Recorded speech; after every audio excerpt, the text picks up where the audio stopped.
Hello there. It's not a little known fact that the classic G.I. Joe Real American Hero 80s figures have a lot more articulation than the classic Kenner 5 points of articulation Star Wars figures. You can't deny it, lad.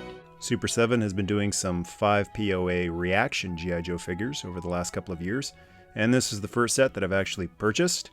Yo Snow! With this set, it's all about the vehicles and the Huskies for me because the figures just don't stand up to the Real American Hero figures I grew up on. I grew up on Real American Hero figures and not Star Wars figures, so to me it's like pulling the V8 out of a Mad Max Interceptor and putting in a 4-cylinder. I picked this one up for a great price at Heroes Comics in London, Ontario. They're no longer in stock there, but might possibly be getting more in. Big Bad Toy Store does have them in stock though, and the link for them is in the video description. One of the things that Super7 has improved over Real American Hero is the box. It is absolutely fantastic. Very Hector Garrido-esque box art on the front, a pair of file cards on the back for Snake Eyes and the Blind Woodsman, who's responsible for the name Timber. Your loyal wolf friend here, he needs a name. How about Timber? Yes, 'tis a perfect moniker. In an age where companies seem to be cheaping out on retail packaging, cards and boxes are getting floppier than ever. This box is really sturdy, and the print quality is exceptional. It's got a really nice matte finish on it, and you could totally cut this out and hang it as a picture.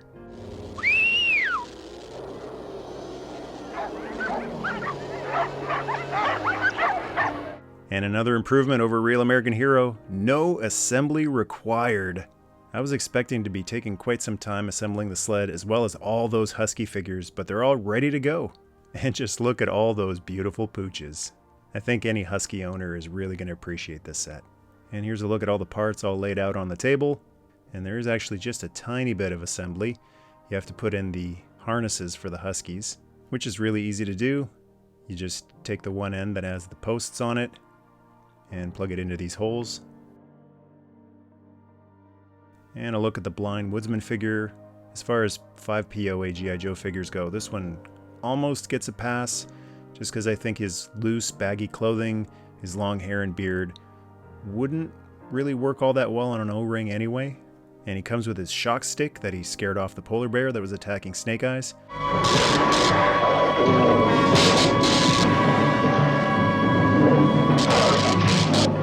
How many characters in G.I. Joe can they say they saved Snake Eyes' bacon?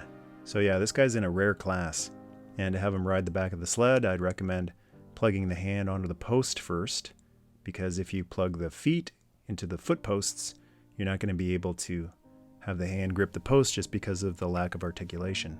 And there he is on the back of the sled. You can have him hold both posts or have one hand holding the shock stick. Set also comes with a pistol that Snake Eyes reached for when the bear was attacking him. And the sole reason I got the set, the Huskies. Here's one alongside some 80s Joe canines, Junkyard, and Order from Law & Order. And the Huskies from this Super7 set are oversized. I've got a Husky myself, he's a pretty good size, and he's not this much bigger than German Shepherds or Rottweilers. And just to see if the modern dogs were upsized, here's Order from the Collectors Club Law & Order set, and he's a bit smaller too. And here's Junkyard from the 25th anniversary Mutt and Junkyard set, and he's smaller too. So the big thing with these Huskies is that they're actually articulated. The legs all move. Easy now, boy, steady. That's a bit too steady. We got some frozen joints here. I went through the whole set and unfortunately quite a few of them have at least one frozen joint, but luckily they all come in the position they're supposed to be in order to stand on all 4 legs. Even though the limbs move because they don't have elbows or whatever you call it, they become unstable if you move any of the legs forward.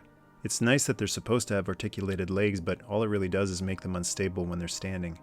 And here's the whole pack all together. So yeah, if you're a Husky owner, I don't know how this sight right here doesn't make you smile. And they're not actually all clones. You can see here the tails either go towards the right or towards the left, which is nice just to change it up a little bit. What would have been really nice is if they had changed the colors up on them, because some Huskies are gray or black and white or red or brown. I know a particularly mouthy one that's blonde, but they wanted to stay screen accurate, which is how they all looked on the episode. And I do mean episode. The Blind Woodsman with his Huskies and sled only appeared in one episode of G.I. Joe, The Mass Device Part 3. So even though these 5 POA Joe figures aren't my cup of tea, it is a great opportunity to do some of the more obscure characters that wouldn't get a O-ring or modern style G.I. Joe figure otherwise. Alright, let's hook the Huskies up to the sled, and it's nice that they attach to the underside of the Husky instead of on top of them. That way you got the unsightly holes underneath where you generally won't see them if they're not hooked up to the sled, rather than having 2 holes on their backs. And there they are, all hooked up to the sled. That's a lot of Husky power right there. Alright, next up is not only the worst part of the set, but one of the worst figures I've ever seen. This figure is supposed to glow in the dark, but not only does he not glow in dimly lit areas, he doesn't glow in pitch black either. Sometimes things glow a lot brighter to the human eye in person than they show up on camera. But even in person, this guy is barely glowing, so just to demonstrate, I'm going to put him right up to my big light box here, which I always do whenever I'm showing off a glow-in-the-dark toy because it really makes them pop in the dark. And even with this big light box flooding him with radiation, that's all I'm getting for a few seconds, and then it just fades to nothing. I've seen some pictures and videos of some other ones which seem to glow a bit better, so I don't know if I just didn't get very much glow-in-the-dark pigment in my particular one, but for a character that's supposed to glow in the light from radiation sickness, a figure that barely glows in the dark, and for just a few seconds of that, is pretty disappointing. A simple dressing of leaves and herbs draws out the contamination. Maybe that's what happened to my figure at the factory. Got into some leaves and herbs that have diminished his glowing capability.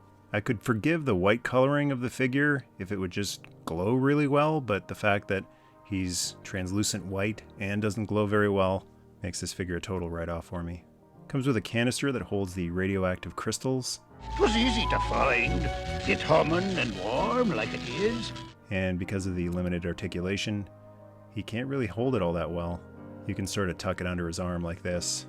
But it's a far cry from the well ahead of their time articulation of the 80s O-ring figures. This 83 Snake Eyes can easily tuck it under his arm.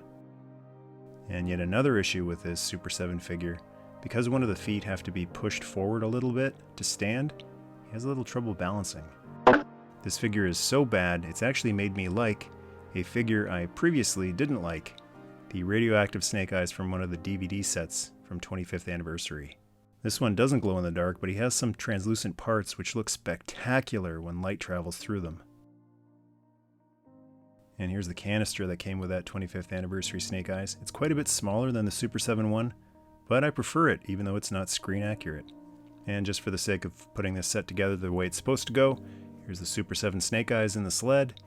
Fits perfectly, but I just can't get over that milky white coloration. It just looks totally wrong for a Snake Eyes figure. Unless you want to imagine he's covered with frost. You'll surely freeze to death if you're not given shelter.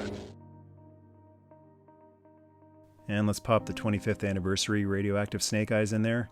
As with most anniversary figures trying to fit into vintage vehicles, sometimes it takes a little bit of finagling and futzing with the feet in order to get him to fit properly.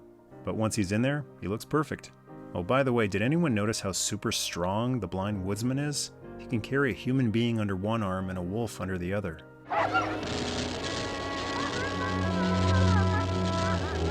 The set looks really nice in a house, but I'm going to take it out to where it belongs. Out in the Arctic tundra. No toy line looks more at home than G.I. Joe, and Super7 has captured that authentic G.I. Joe Real American Hero feel with this set. This looks just as good outside in the snow as a snow cat, an avalanche, or a cobra wolf.